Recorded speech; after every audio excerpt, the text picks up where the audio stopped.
Oke, selamat datang di podcast Dokter Gigi Gaul. Hari ini kita akan membahas mengenai mitos kedokteran gigi bersama Dokter Gigi Belinda C. Hapsari. Bisa bersuara, Dok? Halo semuanya. Oke, Dokter Belinda C. Hapsari ini di akun media sosialnya rata-rata ID-nya @BELINDCH ya, Dok ya? Iya, betul.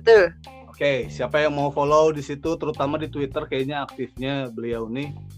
Tapi kalau saya sih manggilnya biasanya bel-bel aja lah ya. Biar lebih formal sedikit. Siap Bang. Ya, siap Dok. Kita bahas mengenai beberapa mitos kedokteran gigi. Jadi katanya beberapa pendapat urban legend yang bilang kalau beberapa hal yang terkait sama gigi mulut ini berhubungan membuat gigi jadi rusak atau kondisi mulut jadi nggak lebih baik. Misalnya kayak cabut gigi bikin buta mata, atau cabut gigi nanti bisa bikin saraf di sekitar mulut rusak atau di sekitar muka rusak. Nah, itu yang akan kita bahas gitu ya. Untuk yang pertama, pertanyaan pertama terkait mitos kedokteran gigi ini, kalau gula itu adalah penyebab gigi berlubang, gimana penjelasannya?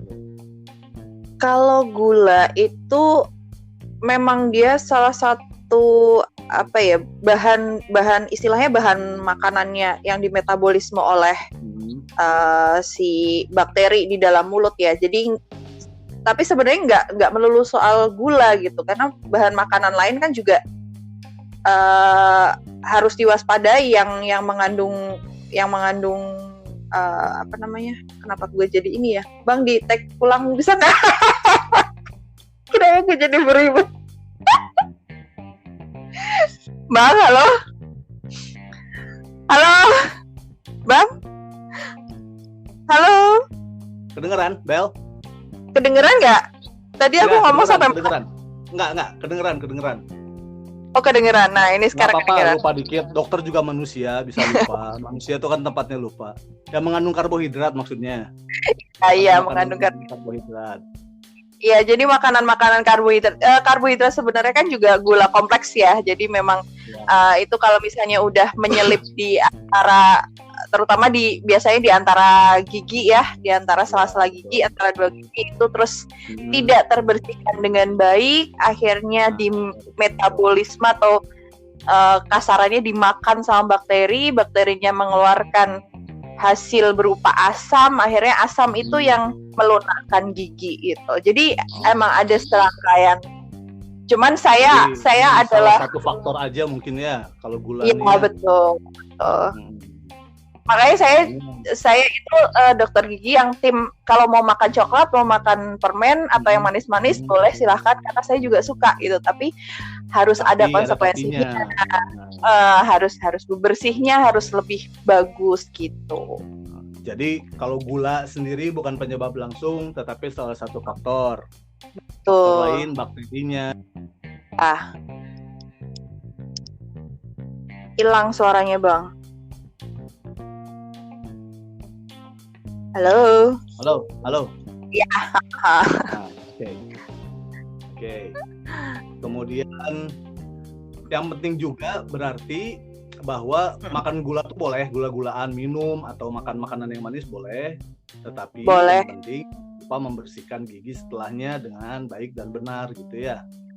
Betul. Karena ada 4 kan penyebab karies itu kan, dari makanan, bakteri, terus dari giginya, sama dari waktu. Nah, ini kita kalau memang suka manis-manis, kita harus cut waktunya si manis-manis ini ketemu dengan gigi dengan cara gosok gigi gitu. Jangan terlalu lama dia berkontak sama gigi sehingga bisa dirubah bakteri gitu ya. Betul. Ya, oke. Gitu ya. Jadi kalau yang mau makan gula silahkan, itu bukan penyebab gigi berlubang, kecuali habis makan langsung tidur atau habis makan nggak bersihin gigi gitu ya. Oke. Sekarang mitos yang kedua ya. Katanya ada mitos. Suaranya hilang lagi. Iya, ada mitos. yang bilang katanya sikat gigi elektriknya lebih baik daripada sikat gigi manual. Nah, gimana tuh? Kalau menurut saya tergantung ya, karena mulut orang kan beda-beda ya. Terus giginya, susunan gigi juga beda-beda. Jadi memang harus disesuaikan dengan kondisi mulut dan kondisi gigi masing-masing gitu kan. Terus dan yang penting sih kayak gerakannya, terus dari mana ke mana itu bener dulu. Makanya kalau kata dokter gigi Rio Suryantoro, kalau misalnya sikat gigi kalau bisa harus sambil ngadep cermin, jadi tahu bagian mana yang belum kesikat gitu. Ini tipsnya kalau nyikat gigi ya, menghadap cermin. Supaya kelihatan mana yang udah bersih, mana yang belum gitu ya. Betul.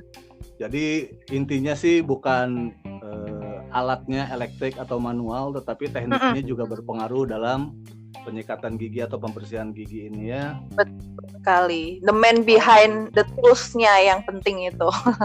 Asik. Operatornya yang berpengaruh ya. Itu nomor 1. Oke, untuk selanjutnya mitosnya ini kita sedikit nyinggung atau ngebahas yang berkaitan sama Dr. Belindani. Oke. Buat yang belum tahu, Dr. Belindani kan salah satu co-founder penggagas akun Instagram Korban Tukang Gigi. Enggak cuma admin doang, Bang. Kita mau ngebahas mengenai putih-putihnya gigi nih. Oke. Kan banyak tuh dia korban tukang gigi yang vinir-vinir tukang salon, tukang gigi ilegal gitu ya. Iya. Bener nggak sih kalau gigi yang sehat itu adalah gigi yang berwarna putih gitu? Begini, jadi orang pengen banget gitu mutihin gigi. Iya, itu sebenarnya cuma tren aja ya, estetika ya. Kalau warna gigi sendiri itu kan cenderung ya tergantung. Gigi kan ada lapisannya ya, email, dentin, kemudian dalam pulpa. Yang biasanya mempengaruhi warna itu kan dari email dan dentinnya ya. Itu jadi nggak semua. Kadang ada yang emailnya mungkin tipis atau lebih transparan sehingga warna dentin yang biasanya kuning ini lebih kelihatan, jadi dia warnanya lebih kuning kayak gitu.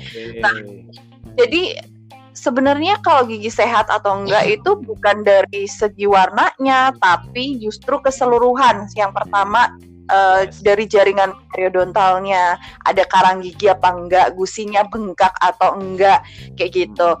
Terus kemudian yang kedua lubang giginya ya. Jadi kalau misalnya mau divinir, mau di bleaching atau diputihkan, itu kan kita juga kalau di dokter gigi ya itu kan ngelihat dulu jaringan gusinya bagus apa enggak, ada karang gigi enggak, itu pertimbangannya ya dari dokter gigi ya. Jadi enggak putih yang sekarang putih gitu, dan tidak harus putih, itu enggak harus putih karena itu juga warna itu kan ada kontrasnya beda-beda ya. Misalnya di orang-orang yang berkulit hitam, giginya itu terlihat agak lebih putih daripada orang-orang yang mungkin yang Asia gitu-gitu. Karena orang Asia kan putihnya sama ya. Jadi level warnanya sama, tapi dia terlihat berbeda karena faktor kontras dengan warna kulit lainnya gitu. Oh iya, oke. Berarti gigi nggak putih pun asal kita ngejaga kebersihannya sebenarnya bisa dibilang sehat juga ya, kalau nggak ada masalah di jaringan sekitar giginya, atau di struktur giginya itu sendiri. Oke. Kemudian kita kembali lagi ke non kortugin ya, pertanyaan atau bahwa menyikat gigi tuh kalau tenaganya lebih kuat bakalan lebih bersih, benar nggak tuh? Mitos atau fakta tuh? Kalau itu adalah mitos. Karena ya mitos langsung. Karena tidak, tadi yang saya bilang tergantung teknik. Jadi bukan keras enggaknya gitu.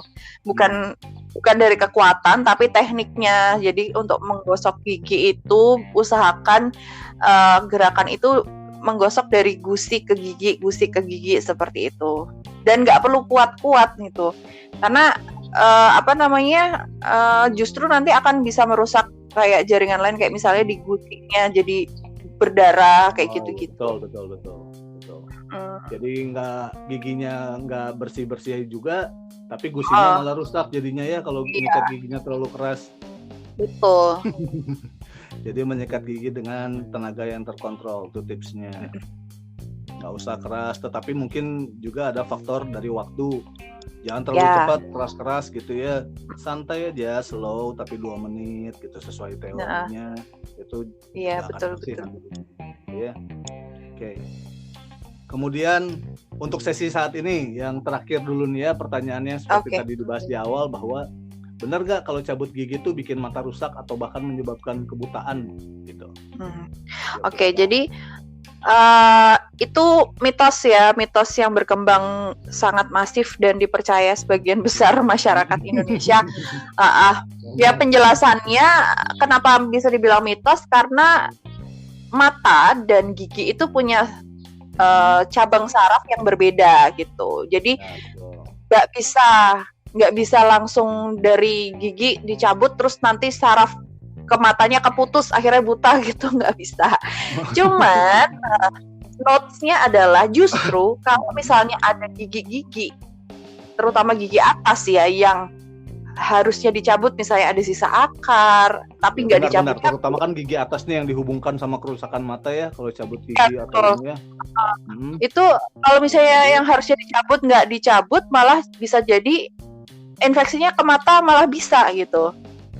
Gitu. Jadi tapi bukan melalui persarafan ya. Bukan. Jadi aliran bakterinya nyemplung ke pembuluh darah terus ikut ke mata. Jalan-jalan dia infeksinya tuh sampai ke dekat mata dia ya. Betul. Jadi nggak usah takut cabut gigi nggak bikin mata rusak atau nggak bikin ini. Atau kalau mau lebih yakin, diskusi lagi nanti sama dokter giginya supaya lebih pede buat menghadapi pencabutan giginya ya, terutama gigi-gigi atas nih. Oke. Masih terhubung, Bel? Halo? Oke. Sepertinya ada masalah ya. Kita hentikan dulu sampai di sini sesi ini, nanti kita sambung sesi 2 kalau masih ada kesempatan yang lain. Terima kasih telah mendengarkan. Sampai jumpa lagi. Assalamualaikum warahmatullahi wabarakatuh. Bye. Waalaikumsalam warahmatullahi wabarakatuh.